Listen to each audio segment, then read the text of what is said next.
Nós continuamos no propósito de trazer uma visão ampliada do evangelismo pessoal. Temos falado sobre 5 propósitos de Deus para a igreja. Esta é a 5ª mensagem com esse tema. E estamos vendo que toda vontade, plano e propósito de Deus convergem para uma única pessoa, e essa pessoa é Jesus Cristo.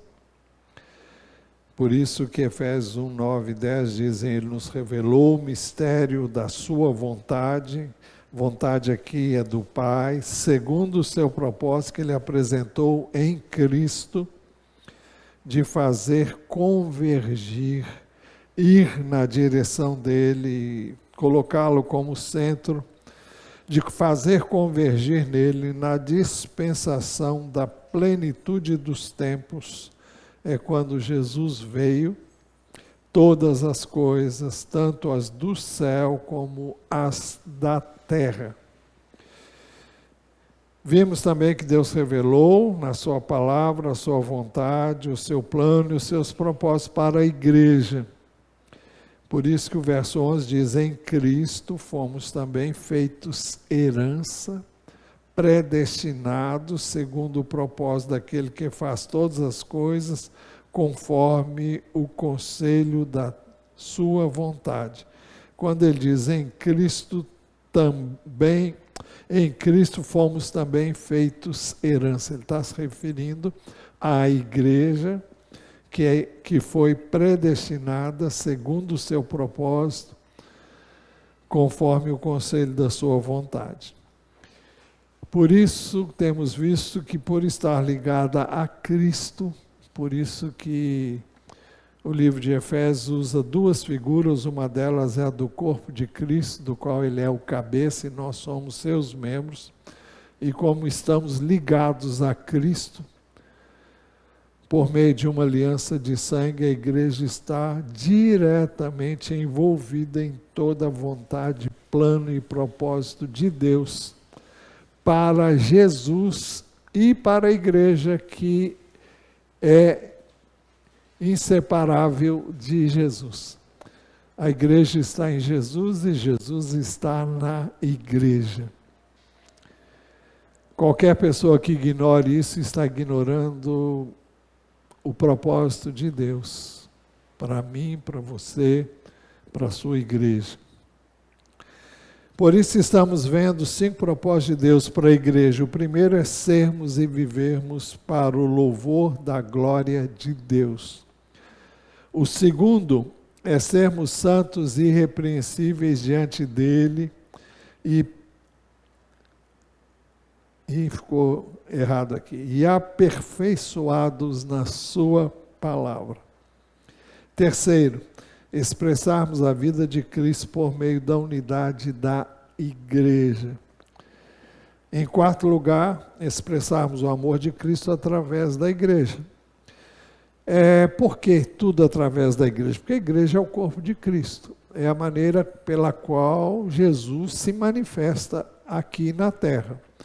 Ele subiu aos céus, está sentado à direita de Deus, e ele age hoje por meio do seu Espírito e age por meio da igreja. Ele é o cabeça, nós somos os membros e o propósito dele é que ele seja visto através da sua igreja. Por isso, em quinto lugar, é tornar Cristo conhecido ao mundo através da igreja. Não tem outro meio, né? Nos 4 primeiros propósitos, a ênfase é no ser. Sermos e vivermos para o louvor da glória de Deus, sermos santos e irrepreensíveis diante dele, aperfeiçoados na sua palavra, expressarmos a vida de Cristo por meio da unidade do seu corpo, que é a igreja, expressarmos o amor de Cristo através do seu corpo, que é a igreja. Sermos e vivermos os propósitos de Deus para o corpo de Cristo, a sua igreja, despertará nas pessoas o interesse por Jesus. Se formos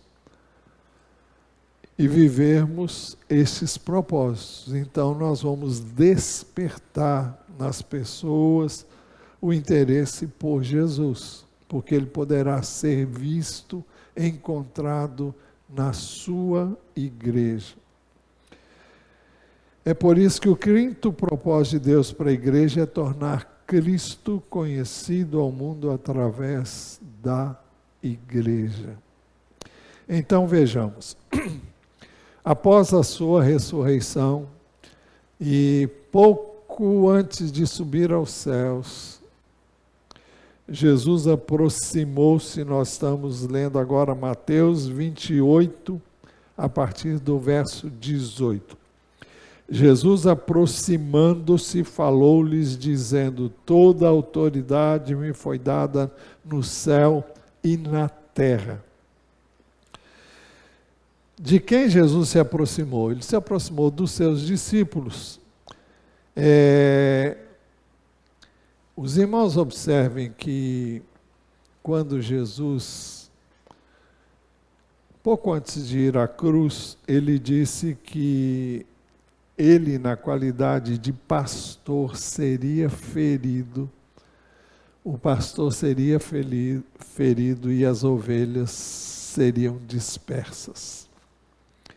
Uma referência a uma citação do texto do Velho Testamento, uma profecia, e uma referência aos seus discípulos que todos, sem distinção, o abandonariam.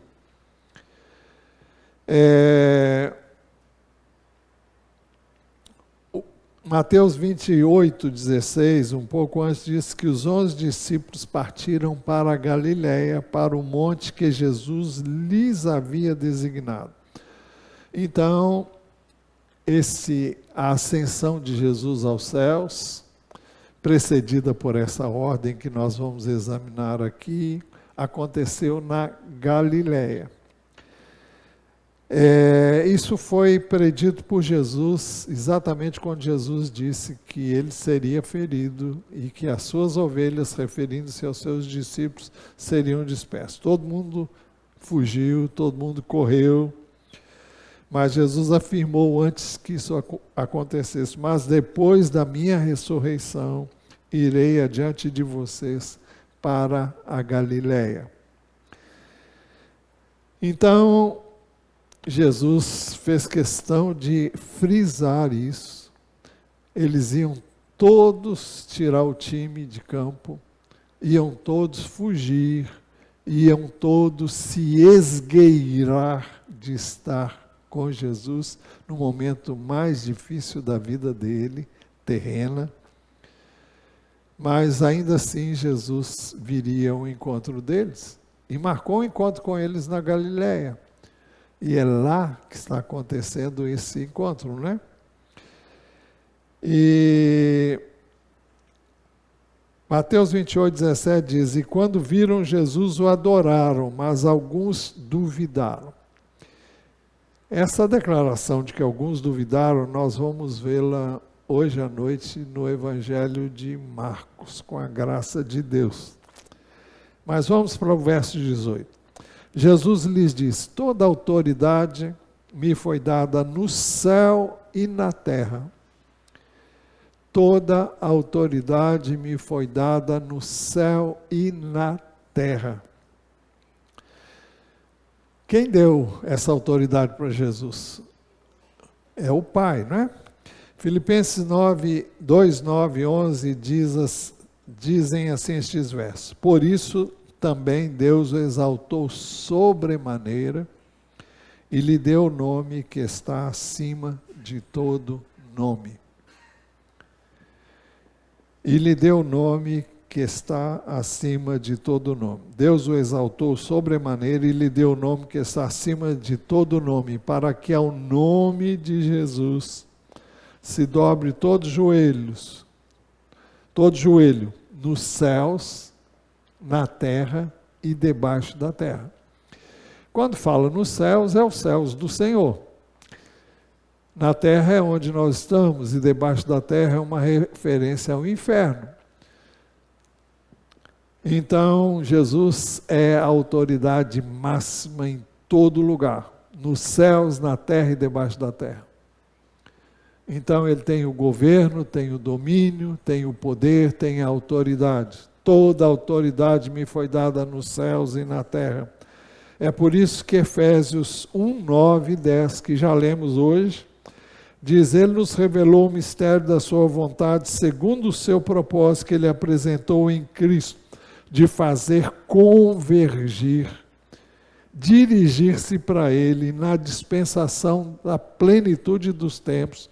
Foi quando Jesus veio, todas as coisas, aqui diz, tanto as do céu como as da terra. Lá no livro de Efésios ainda, no início do capítulo, nós encontramos a seguinte declaração. A partir do verso 19, antes, verso 18, peço que Ele, é Deus, ilumine os olhos do coração de vocês para que saibam qual é a esperança da vocação de vocês, qual é a riqueza da glória da sua herança nos santos, ou seja, na igreja. E qual a suprema grandeza do seu poder sobre nós, os que cremos, segundo a eficácia da força do seu poder. Ele exerceu este poder em Cristo, ressuscitando dentre os mortos e fazendo sentar-se à sua direita, nas regiões celestiais, acima de todo principado e potestade, poder e domínio, e de todo nome que se possa mencionar, não só no presente século, mas também no vindouro. E sujeitou todas as coisas debaixo dos pés de Cristo, e para ser o cabeça sobre todas as coisas, o deu à igreja, a qual é o seu corpo, a plenitude daquele que a tudo enche em todas as coisas. No livro de Colossenses, capítulo 1, diz assim, onde a partir do verso 12 vai falar sobre Jesus, a excelência dele e a sua obra. Ele é a imagem do Deus invisível, verso 15. O primogênito de toda a criação, pois nele foram criadas todas as coisas, nos céus e sobre a terra, as visíveis e as invisíveis, sejam tronos, sejam soberanias, quer principados, quer potestades, tudo foi criado por meio dele e para ele. Ele é antes de todas as coisas, nele tudo subsiste. Ele é a cabeça do corpo, que é a igreja. Ele é o princípio, o primogênito dentre os mortos, para ter a primazia em todas as coisas. Agora veja, porque Deus achou por bem que nele residisse toda a plenitude, e que, havendo feito a paz pelo sangue da sua cruz, por meio dele reconciliasse consigo mesmo todas as coisas, quer sobre a terra, quer nos céus.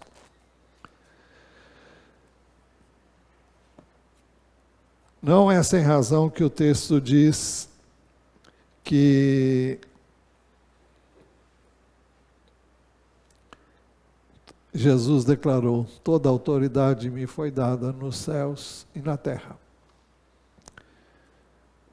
Na realidade, é Deus entregando o governo de todas as coisas na mão do seu Filho.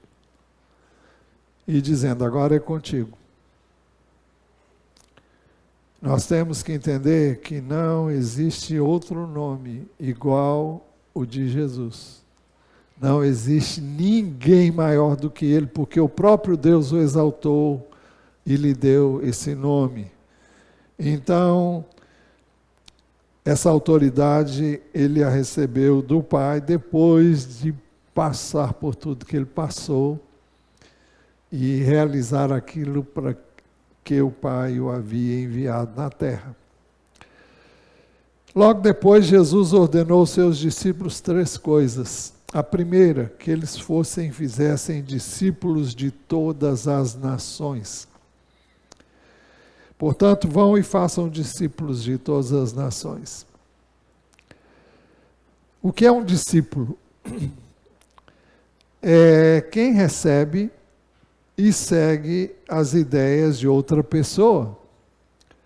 O discípulo é também um estudante. Olha, isso eu tirei da internet, viu? Não estou inventando moda, é aquilo que eu busquei na internet para trazer uma ideia da própria internet, porque ajuda a entender o que é um discípulo. Também vi que o discípulo é alguém que se disciplina nos ensinamentos e práticas de outro. Quem é esse outro? É Jesus. Se somos discípulos de Jesus, nós nos disciplinamos nos ensinamentos e práticas de Jesus. A palavra discípulo, como disciplina, vem da palavra latina discipulus, que significa aluno ou aprendiz. Eu já tenho dito aqui que ser discípulo de Jesus é alguém que vai, para efeito de entendimento, atrás dele e pisa exatamente onde ele pisou. Ele pisou aqui, você vai lá e pisa, depois o próximo passo. Isso é em sentido figurado, né, gente? Significa andar nas mesmas pisadas, fazer da maneira como ele fez, do jeito que ele fez, não do jeito que eu quero fazer, mas do jeito que ele ensinou a mim e a você a fazermos. Não a nossa vontade, mas a vontade dele. Aquilo que ele fez e deixou como exemplo para mim e para você, é isso que eu e você temos que fazer.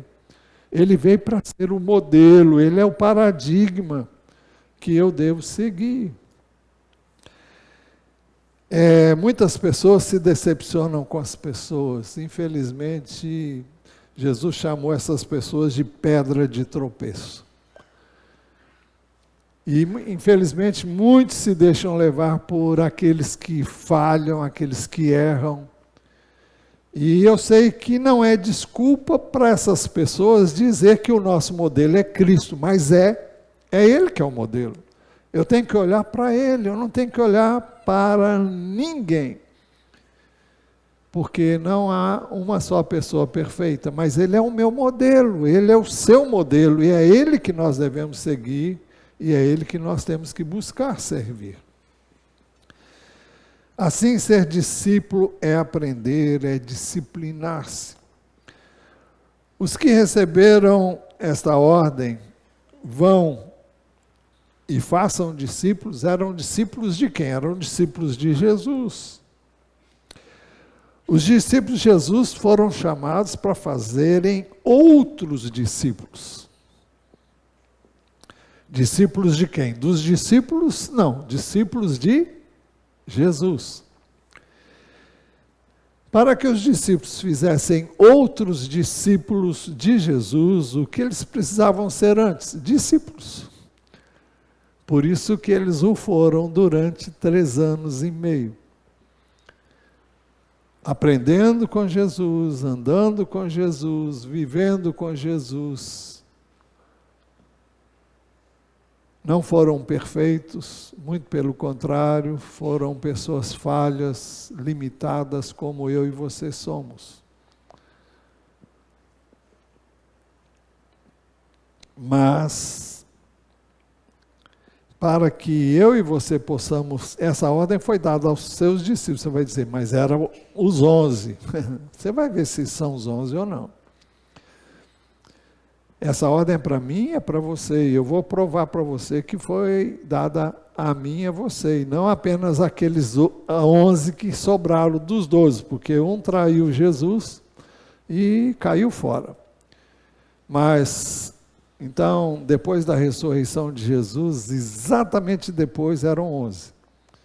Depois, Matias veio a ser integrante do que alguns chamam de colégio apostólico, ou seja, dos 12. Mas os que foram ao encontro de Jesus foram os 11. E você vai dizer, mas eu não sou apóstolo. Eu digo para você, nem eu. Então, muitos pensam que essa ordem foi dada apenas para os apóstolos, mas eu vou provar para você que não.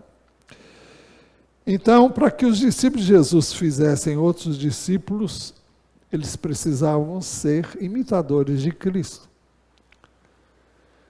O apóstolo Paulo, que não foi um dos 12, mas foi um apóstolo como ele mesmo diz, fora do tempo, ele diz que sede meus imitadores como eu sou de Cristo. Olha, não é qualquer um que pode falar isso não, hein?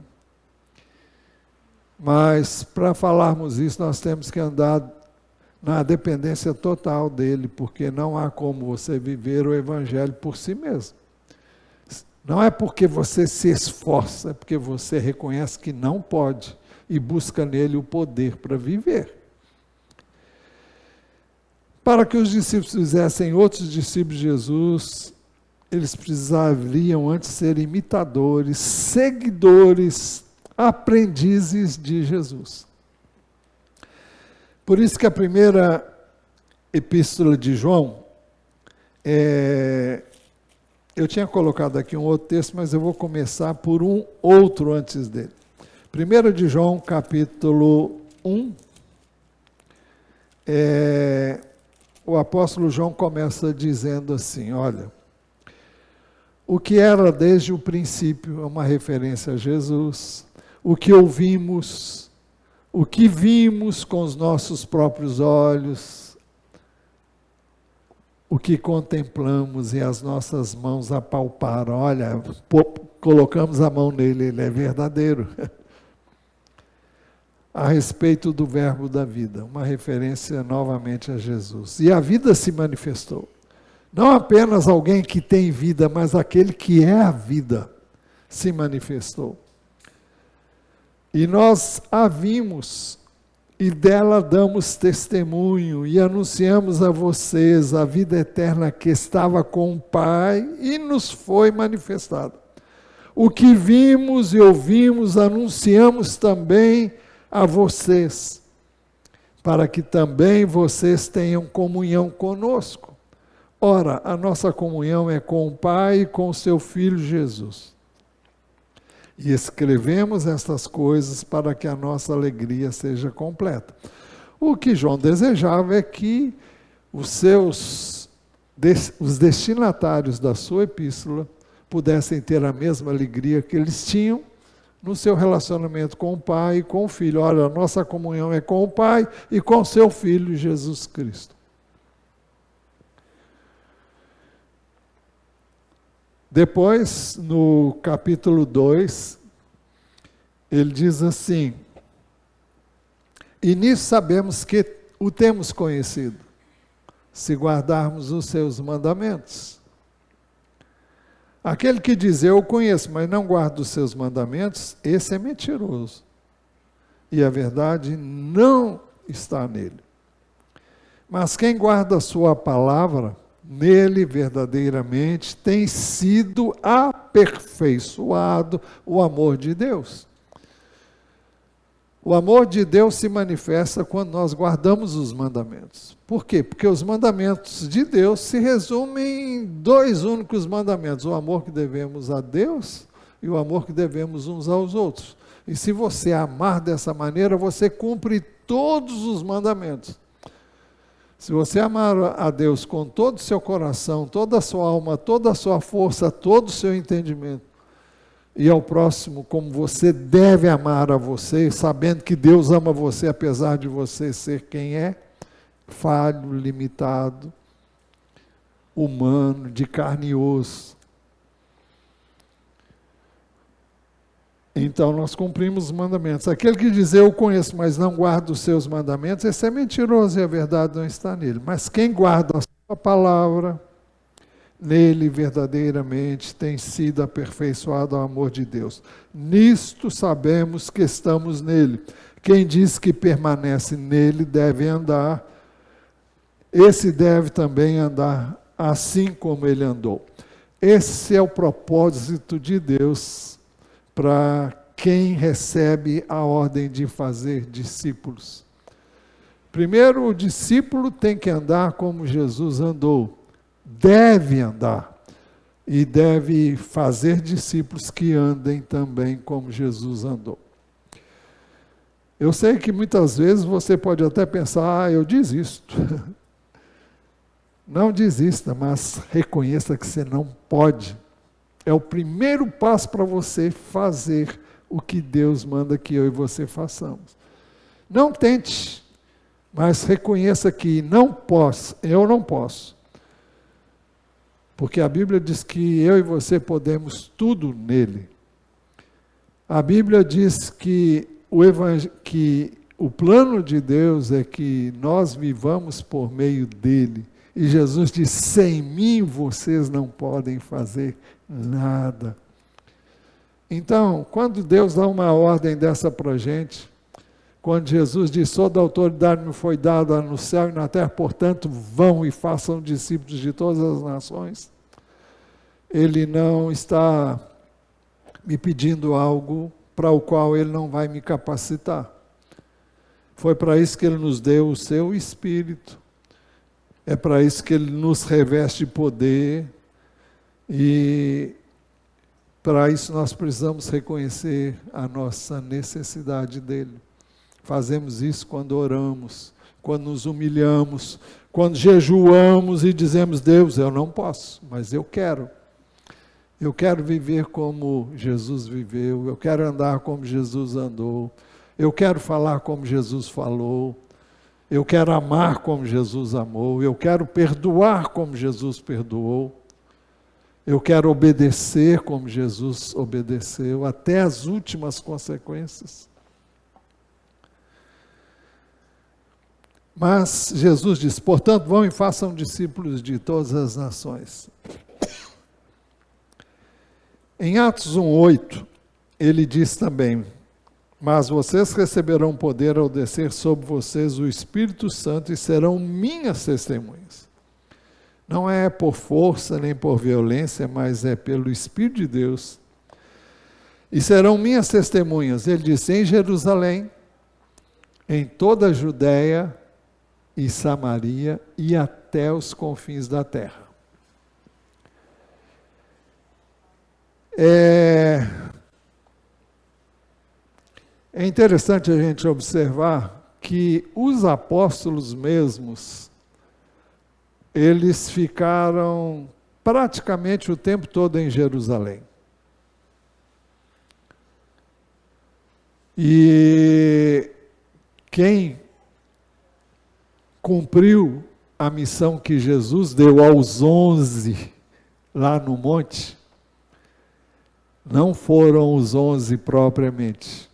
Eles capacitaram e prepararam a igreja que veio a ser enorme, multiplicou-se sobremaneira, mas foi a igreja que foi.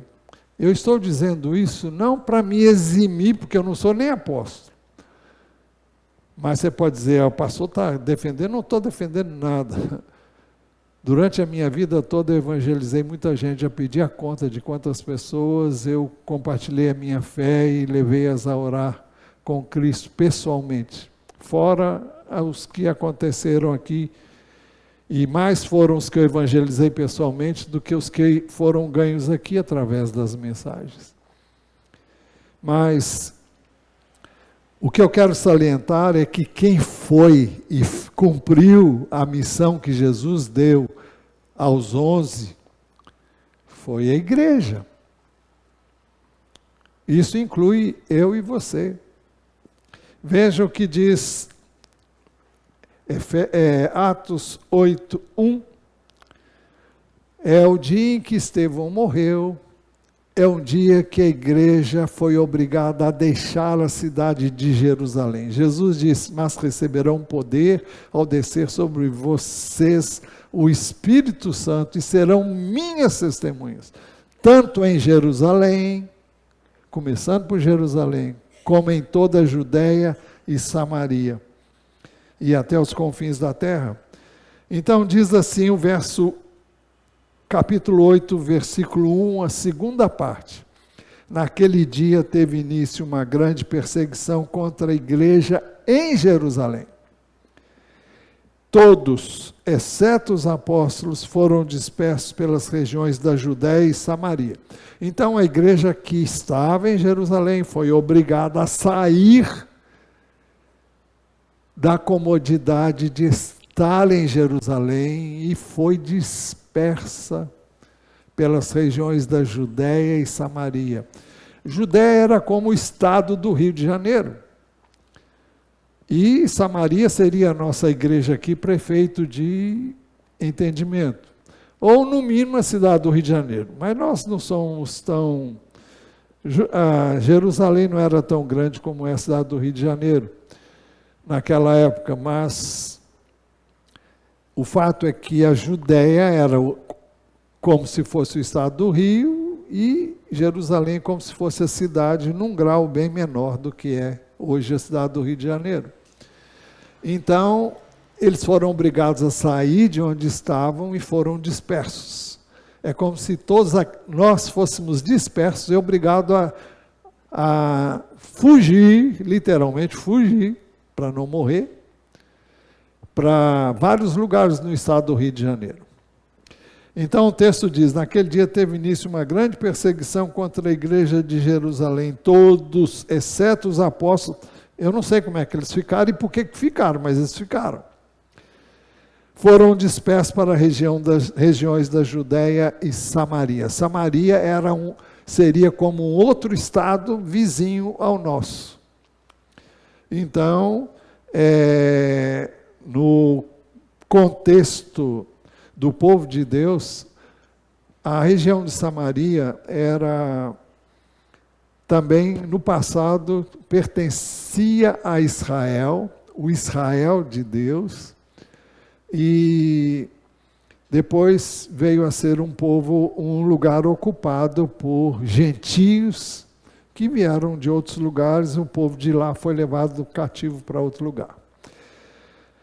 Mas, então, o Evangelho, no dia que eles foram obrigados a sair de Jerusalém, eles foram levar este Evangelho, foram dispersos em outros lugares, para outros lugares.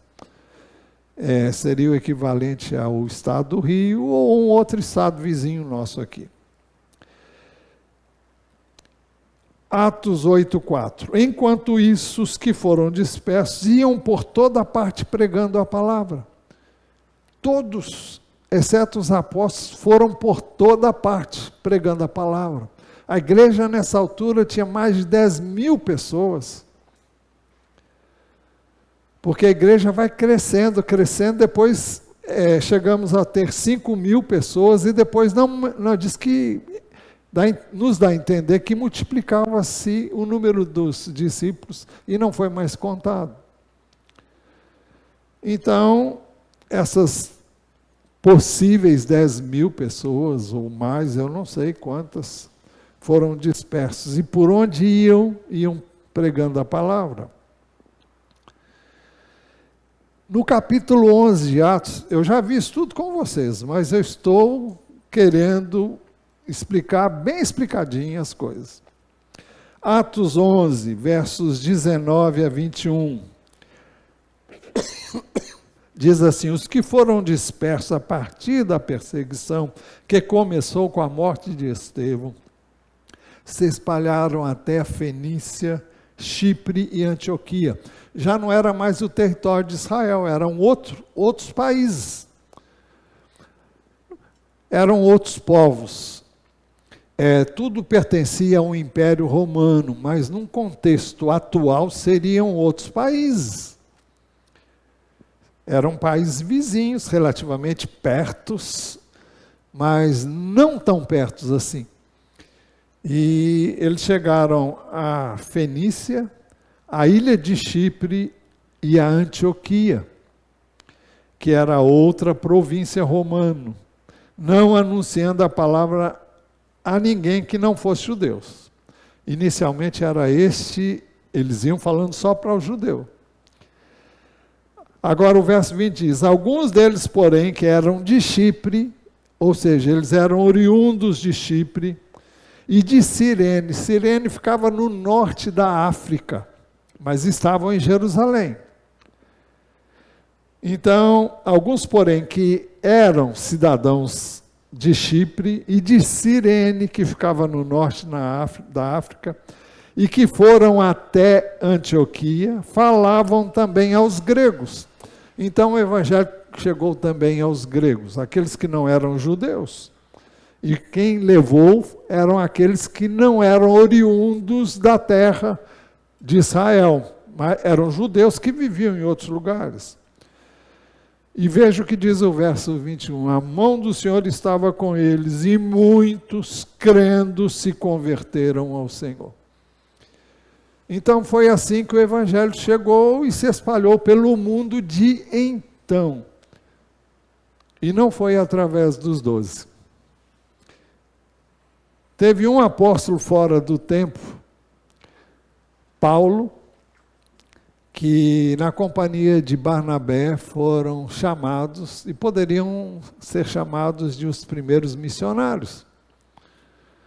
Depois, Barnabé se uniu a João Marcos, e Paulo se uniu a Silas, e foram cada um para um lado na obra missionária.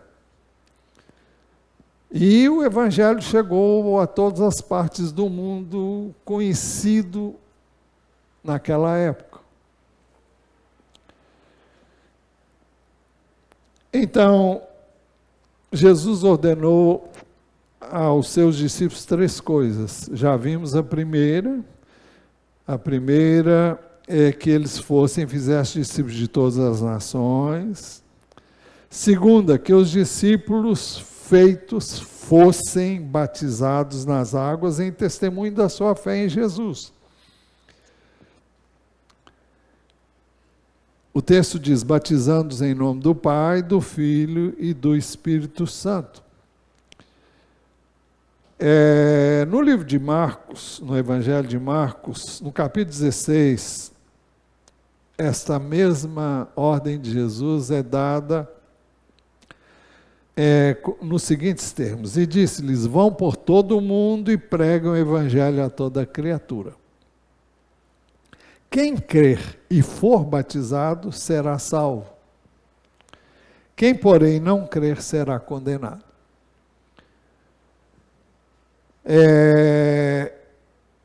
Quem crer e for batizado será salvo. Ninguém é salvo porque batiza.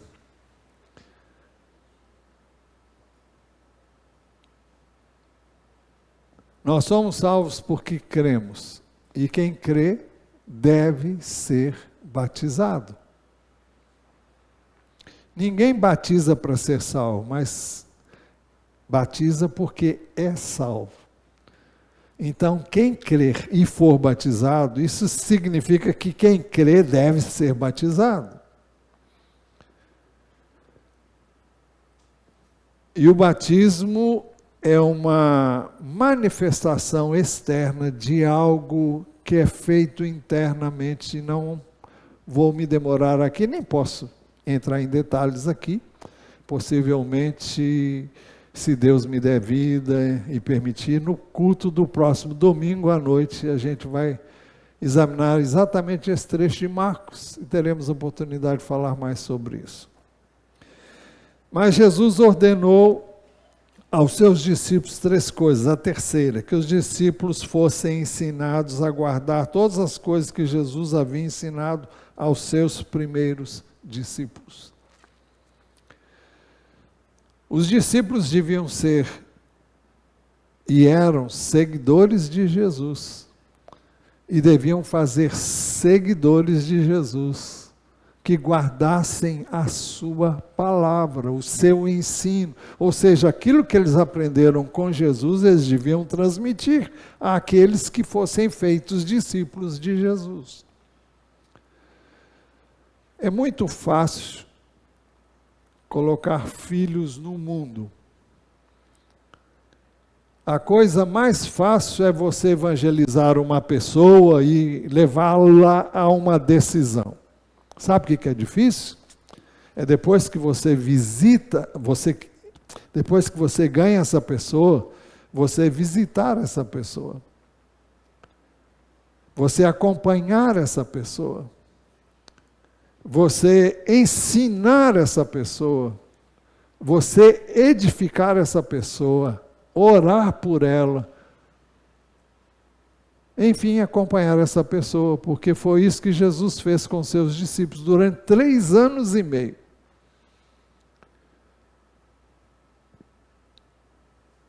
Então, é fácil você trazer uma criança no mundo. O difícil é ser pai e mãe dessa criança. O difícil é cuidar dessa criança. O difícil é passar noites em claro, cuidando dessa criança. O difícil é educar essa criança. O difícil é gastar tempo com essa criança. O difícil é mostrar para essa criança o que é certo e o que é errado. Isso gasta tempo. E o que as pessoas menos querem é ter trabalho. Tudo que é difícil, eu não quero, eu não posso. Eu tenho outras prioridades.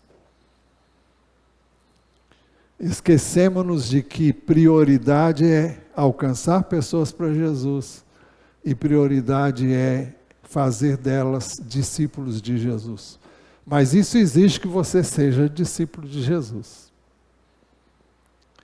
E o que a gente tem que perguntar é aquilo que Jesus disse: porventura, quando o Filho do Homem vier, voltar, será que ele vai encontrar fé na terra?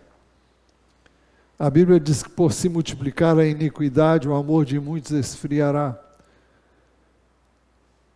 Eu não sei o que nos espera daqui para frente. Não tenho a mínima capacidade de prever o que pode acontecer, mas as Escrituras nos advertem que nos últimos tempos muitos apostatarão da fé por obedecerem a espíritos de engano, alguma coisa assim, enganadores, e vão seguir facilmente essas doutrinas, estes ensinos. A gente já tem presenciado isso hoje. Eu conheço uma igreja no Brasil, eu já fui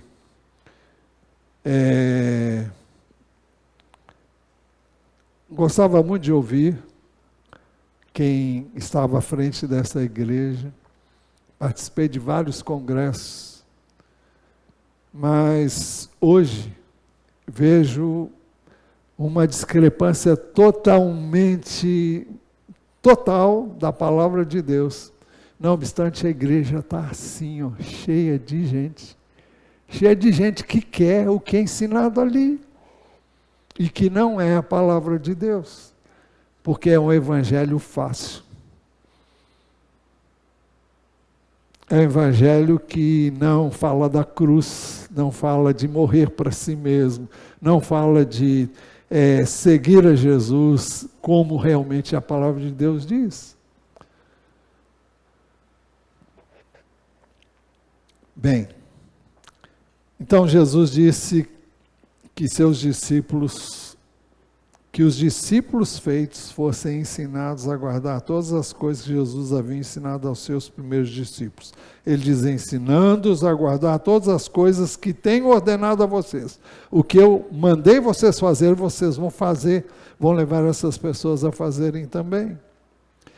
E 2 Timóteo 2, 1 e 2 define muito bem isso também, dizendo: quanto a você, meu filho, é uma palavra de Paulo a seu filho na fé, Timóteo. Fortifique-se na graça que há em Cristo Jesus. E o que você ouviu de mim na presença de muitas testemunhas, isso mesmo transmite a homens fiéis, idôneos para instruir a outros. Isso mesmo transmite a homens fiéis. Quando fala em homens fiéis, não está falando do sexo masculino, mas pessoas humanas de carne e osso que sejam fiéis. Pessoas idôneas, pessoas íntegras, para instruir outras pessoas.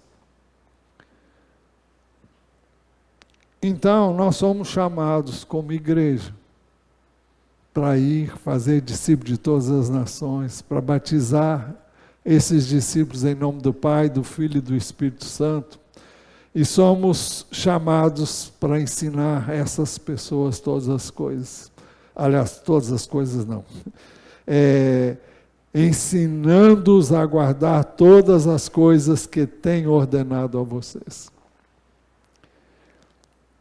Mas Jesus fez uma promessa gloriosa aos seus discípulos. Os que cumprissem essas 3 ordens dadas por ele, ele disse: eis que estou com vocês todos os dias até o fim dos tempos. Eis que estou com vocês todos os dias até o fim dos tempos. Então, ele diz: eu vou estar com vocês. Não vão ser vocês. Sou eu em vocês. Em João 15,5, para encerrar, ele disse: eu sou a videira, vocês são os ramos. Quem permanece em mim e eu neles dá muito fruto, porque sem mim vocês não podem fazer nada. Então, não pense que você pode, você não pode. Não busque cumprir a vontade de Deus com base no que você olha em você. Se você olhar para você, você não sai do lugar. Você diz: não sou capaz, sou indigno, não sei fazer, e não sabe mesmo. Mas vai em obediência. E faça o que Deus mandou, o que Jesus mandou você e eu fazer, e você vai ver os resultados. Nem todo mundo vai crer. Nem todo mundo crê em Jesus. Jesus foi rejeitado, mas muitos creram. Eram 12, 72. Depois, Paulo diz que os que presenciaram o Cristo ressurreto eram mais de 500 irmãos. E depois da sua ressurreição, a igreja cresceu de maneira impressionante. Agora, não é para todo mundo. A Bíblia diz que eu e você devemos buscar entrar pela porta estreita, porque estreita é a porta e apertado o caminho que conduz à vida. Mas larga é a porta e espaçoso o caminho que conduz à perdição, e são muitos os que entram por ela.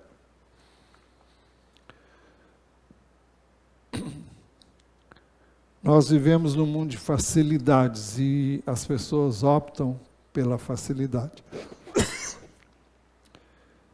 E Jesus nunca disse que o caminho dele seria fácil. Ele nunca disse que você tiraria isso de letra. Se alguém quer vir após mim, negue-se a si mesmo, dia a dia tome a sua cruz e siga-me, pois quem quiser salvar a sua vida, a perderá, e quem perder a vida por minha causa, esse a salvará.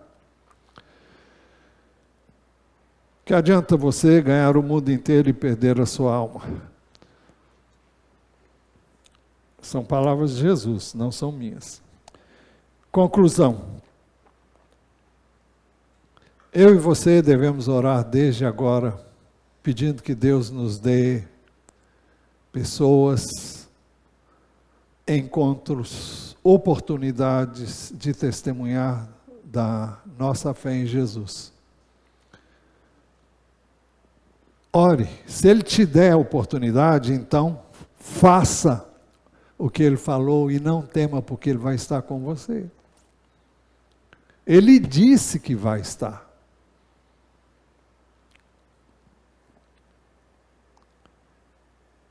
esteja então certo que Jesus pessoalmente estará com você.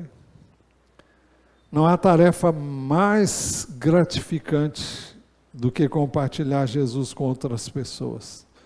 Nada se compara ao ver uma pessoa que estava vivendo uma vida nas trevas, sendo trazida pelo Senhor através de você para o reino da luz, o reino do Filho amado de Deus.